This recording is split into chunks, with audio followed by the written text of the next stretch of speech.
Hi friends, David here from Above AVL and Learn Stage Audio. And today I want to talk about, oh boy, this could get heated. I want to talk about mains compression, what it means, should you use it, and some pro tips to making it make your mixes sound better.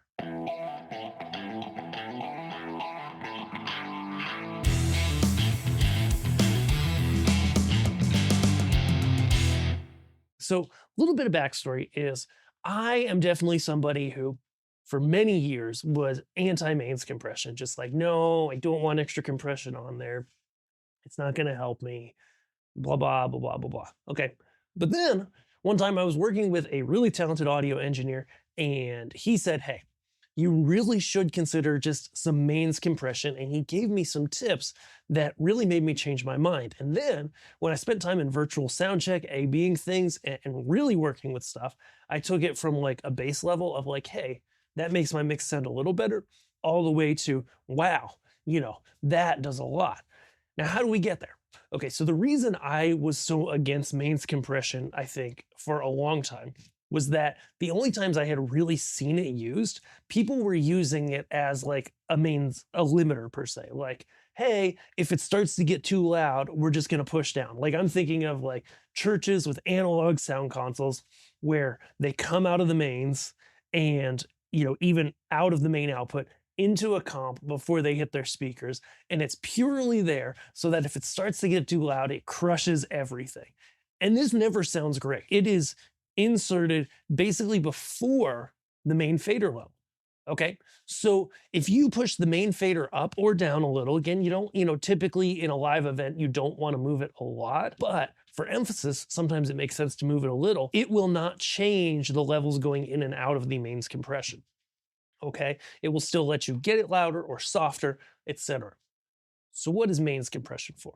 Okay, mains compression simply kind of glues your mix together in a better way. I think that's the best way I can describe it. What I've noticed is it makes things fit together a little bit nicer. It helps control a little bit if, something a little bit wild happens on stage, something is a little bit loud.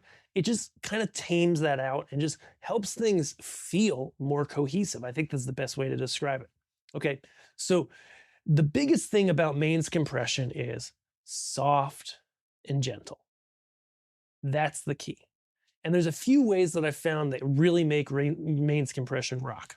Okay, number one is kind of on a standard compressor, which is what the DM3 has. So that's what we're working with here today from Yamaha, is just going and pulling in the threshold close to wherever your level is of your mix, and then taking that ratio and making it very gentle, maybe 1.5, 2 to 1, something like that. Then going ahead, setting the knee to soft and setting attack pretty slow and setting release really slow. What you're going to see when you do this is essentially just a very slowly moving gain reduction. In fact, I'm going to listen to this mix just to make sure I'm not totally killing it.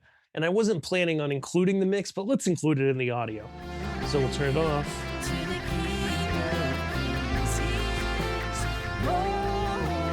And then I'm going -3, so I need to gain that out.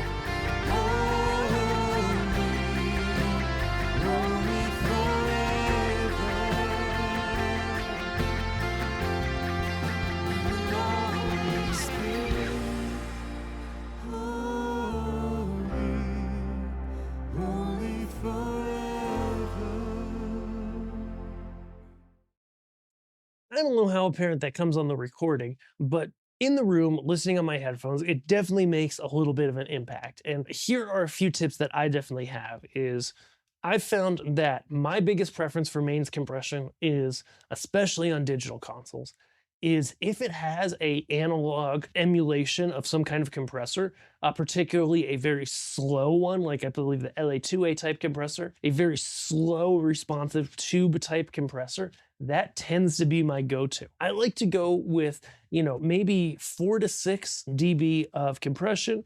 And then as you probably saw, okay, when comparing compressed to not compressed, you want to make sure, for example, okay, so we'll go back in our audio because I know the track's ended. Right now, what you're going to see on there, and we don't need the audio for this, is okay. We've got a pretty constant 2 to 3 dB of reduction. So the output gain is going to be critical here to set that so that when you toggle your compressor on and off, you're not getting a level change that you hear, right? Because when something's louder, it pretty much always sounds better unless it's, painfully loud, right? You want to make sure if there's a pretty consistent level of gain reduction that you're going ahead and adjusting the output gain essentially to match that. And really that's all it takes is just, playing around with that attack and release, keeping it fairly slow so that if when the band surges a little or there's a vocal that pops out a little, it just is running along there and just softening everything just a little bit. It's still not removing your peaks. It's still not removing your ability to move the fader up and down a little bit, okay, and get a little more fun, and get a little more dynamics out of the room. But it does just the best way I could describe it is it really kind of helps glue things together, helps make things feel a little bit more cohesive, a little bit better rounded, and just kind of softens the audio a little bit, especially if you have an analog style compressor. Bonus pro tip, a lot of the professional audio engineers on especially rock music tours will actually go out of the console into a physical analog piece of equipment to do this. Not required, not in most people's budgets to go spend, $5,000 on a unit that does that at a really high, tube quality, but the possibilities there. I hope you enjoyed this video. If you've ever considered or thought about, do I need to do mains compression or not?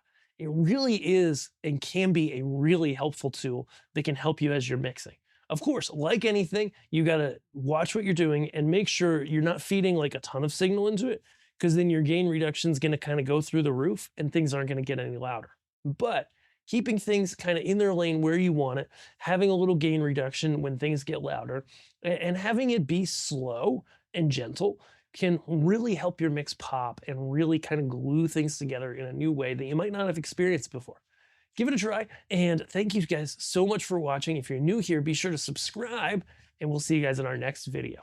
Thanks.